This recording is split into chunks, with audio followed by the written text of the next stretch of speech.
Lanang berinisial KL warga Kebun Bunga yang sudah melakukan pemalsuan sertifikat tanah punya korban Darmawi ini diamankan di Polresta Palembang oleh anggota unit Harda.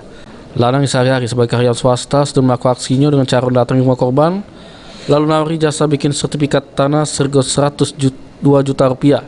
Namun sudah menjatuh tempo saat korban lagi, KL tak pacak mewujudkannya sehingga korban ngadu ke polisi lalu KL pun diamankan di rumahnya. Dari hasil penggeledahan yang dilakukan, polisi di rumah tersangka diamankan barang bukti 10 ikot sertifikat tanah palsu.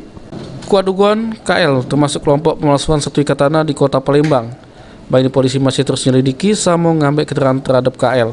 102 juta. Ya, untuk pembuatan sertifikat. Baru satu orang. Satu orang pelapor yang sesuai dengan dasar laporan ini. Yang lain kita belum dalami. Tapi yang masuk di Polda sama Polres? Yang di Polres, saya bicara dalam konteks Polres yang nanganin khusus kasus penipuan ini.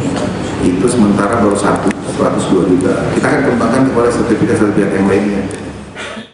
Apa itu capnya atau apanya? Macam-macam mungkin nanti Pak di. Tapi kalau secara sekilas 100% ke asli. Data di dalam itu tidak sesuai dengan yang ada di. Tapi kalau bentuknya asli, datanya yang beda. Data aja yang beda. Tapi benar dipalsukan gitu. Itu pasti udah. Diduga masih ada korban lain atas aksi kejahatan yang sudah dilakukan oleh KL, namun mereka belum bikin pengaduan polisi. Ini tersangka KL dijeblos ke juru tahanan Polresta Palembang. Abidin Riwanto, PAL TV.